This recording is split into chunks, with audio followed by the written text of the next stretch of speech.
Now I'm a official doctor, so I'm gonna show to you what's in my bag.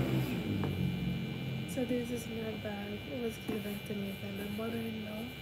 Thank you very much. So actually it has 3 compartments. So it's a zipper and then it's a ganito. Doon muna sa first layer. So I have this like pouch. And doon sa mga dito nila. So first, meron mga different lip balm, Baby Bright, and a tint. Syempre, I also have my candy for emergency. I have my sanitizer. Bilis agad makuha.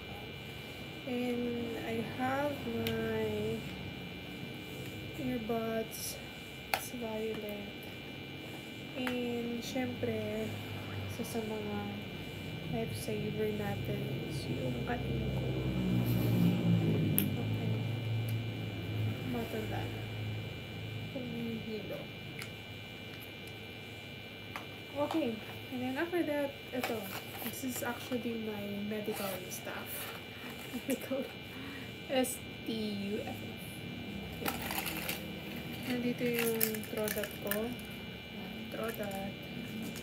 And I also have my alcohol, my UV glasses, some medication. Hindi ko alam kung bakit siya nandito. My pen, yung ear thermometer or whatever, pero thermometer siya.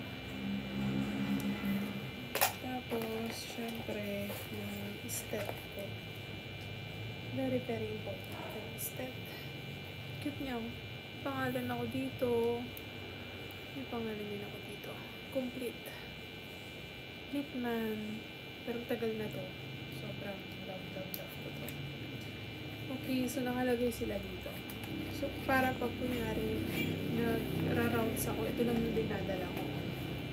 Iniiwan ko na to sa doctor's room or corner. Kung saan pa rin ilagay. Walang kaagad. Next, yung sa likod naman. Okay?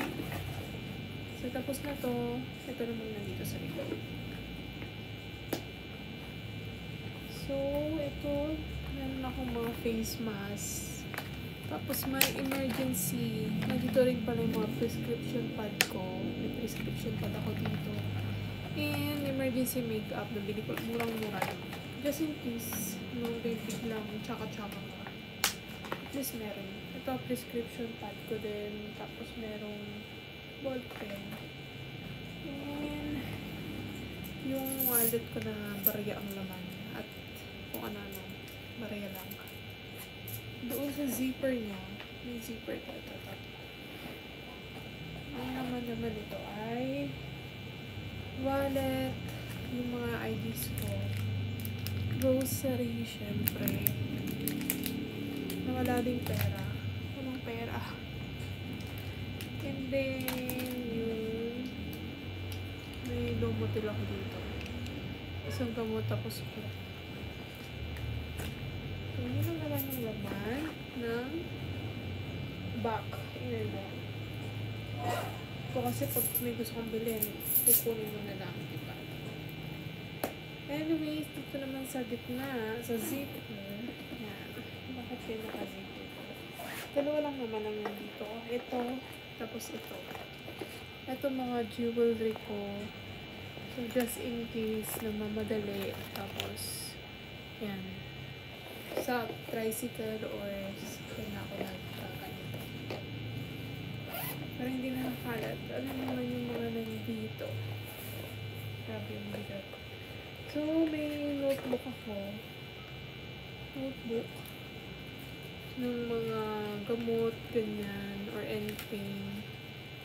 Basta, usually mga gamot to, or mga, kung ano yung mga bagong, depende kung anong trip isulat. Yan. And then, meron akong parang pocketbook, pang OB.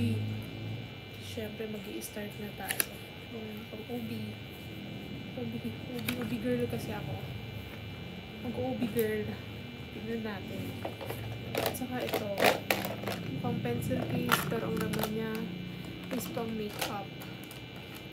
Meron tayong eyeliner. Ayan, eyeliner. Tinted lip oil. Concealer. Lip pencil. Dalawang lip pencil, tapos lip pencil din. Tapos, meron din ako nito. Mga random stuff. May suklay, nail cutter, medicine kit, and then, mga ball pens. Anything, mga marker. And then, last 3. Pabango. Hanky, emergency hanky ko to. Hindi ko naman ginagamit to. At saka wipes. So that's it. Wala lang naman. Yun na ang naman ng aking hiwagang duty bag. Balik natin. May pagka-usi kasi ako. Okay, so balik natin ang maayos. Para maganda ang pagkakulagay siya. Actually, hindi lang to yung bag na dinadala kapag mag-duty ako. Meron pa akong dalang isa. Ano naman yung pang food ko, gano'n. Kasi, pansin nyo, ang ano dito. Grabe, ang bigat na nito. Tapos, meron pang isa, wait lang.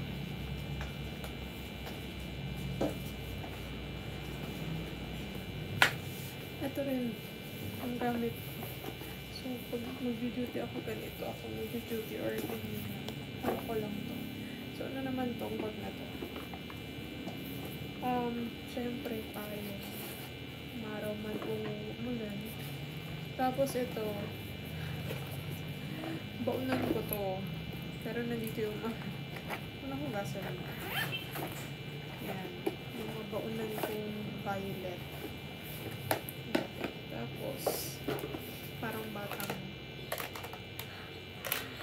spoon and fork. So, yun lang naman nito.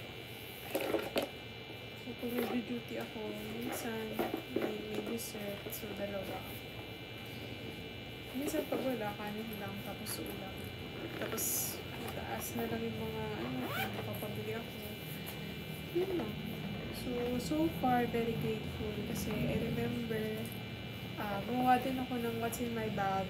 Internship edition ata. Internship edition. Pero, I never posted it publicly. Pero okay lang. Kasi nakakahiya para akong tado. Parang pang-rin ako dito. Pero yun lang. Ang ganda lang i-release yung mga ganitong moments na ay dati parang estudyante ka lang, ngayon working girl ka na, diba? So that's it. Thank you for watching.